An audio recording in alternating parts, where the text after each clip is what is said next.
Hello, does God exist? Well, my intention isn't to convince you that He does exist, but just to give you some thoughts of my own that might get your creative juices going and get you thinking as well. The Bible tells us very clearly that nature reveals God. So let's look at nature. Let's look at nature in its broadest sense. Let's look at the whole universe, for example. Back in the 20th century, where I was born, and probably a lot of you, it was commonly believed that the universe was eternal. But today, most scientists believe that the universe isn't eternal, but that it had a beginning. If the universe had a beginning, then there must be someone who began it, unless you believe that something can begin from nothing. It just spontaneously appears, to put it crudely. And of course, that is not something that anyone takes seriously. So where did everything come from? Let's look at nature a little bit more closely. Have you noticed the extravagant design in butterflies' wings and the beauty of rainbows? That doesn't have to be there if it was just all due to random chance and to mindless evolution. It could have all just been boring greys and browns and reds. But that's not how it is at all. So where does beauty come from? Where does the love that we have for beauty come from? What evolutionary purpose does that serve, for example?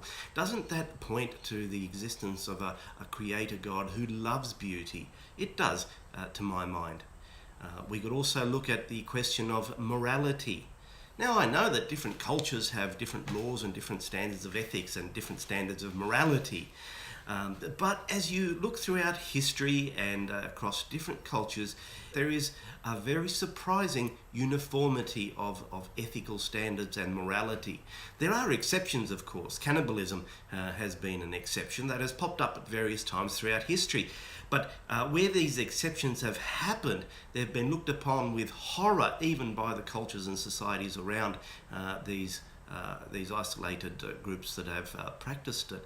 So everywhere you look throughout history, you find, for example, that there is a regard for the fact that stealing is a bad thing, that murder is a bad thing, that taking someone else's husband or woman is also a bad thing. And now you can, of course, say, well, morality and ethics is simply because it's developed in an evolutionary context with groups of people who have decided upon certain rules to protect their group, and this is how they're going to live. But there's a problem with that, because if you say that, then let's say that a certain group of people want to attack and conquer another certain group of people. Does that make it right just because the first group of people all agreed on it? Let's say that in Germany in the 1930s and 40s, everybody agreed with Hitler, which isn't necessarily the case, and they all agreed that it was very good to exterminate the Jews and the Gypsies and the people who were different to them, the people who weren't pure Aryans. And let's say that Hitler had in fact succeeded in conquering and holding Europe. Would that have made him right just because the group there in that nation had decided that that was right? Now, of course, that wasn't true, because we know that not everyone agreed with Hitler, and in fact, some even tried to assassinate him. But assuming that they did, would it make it right? No, you say. You recoil in horror. Well, of course it wouldn't have made it right. And so I would ask, why not? If there is no God, if there is no absolute standard of right and wrong. Now, the Bible reveals to us what God is like. But if you want to hone in on what God is like, then the Bible tells us that we have to look at the teachings and the life of Jesus Christ. And the more that you look at his teachings and his life, the more that you will be convinced not only that God is real, but that he has manifested himself and he has come to live among us in the person of Jesus Christ. A lot of people say to me, now you're an educated man, how can you believe in these sorts of myths and fairy tales that Jesus Christ rose from the dead and some of the things in the Bible? Well, I believe on the basis of evidence. I don't believe on the basis just because it's something I prefer to believe. I do believe on the basis of evidence. As Christians, we're not called to exercise blind faith. Faith that is blind is just ignorance. The problem is that it's a question of worldviews.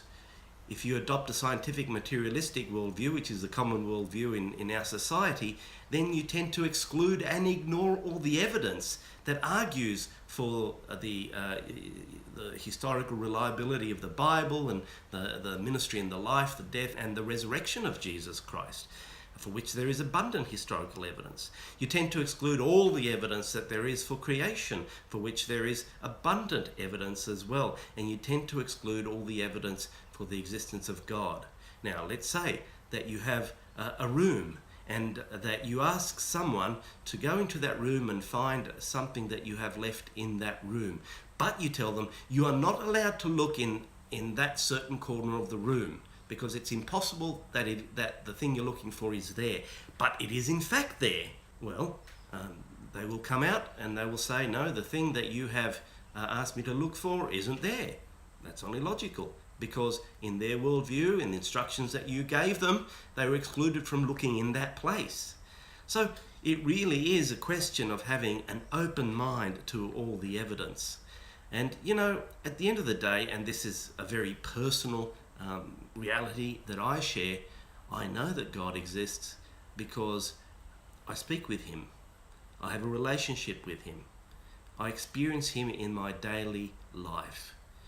And beyond having an intellectual understanding and an acceptance of the evidence that points to his existence on the vast balance of probabilities, then you're able to come to a next stage where if he is real, then you can experience him for yourself.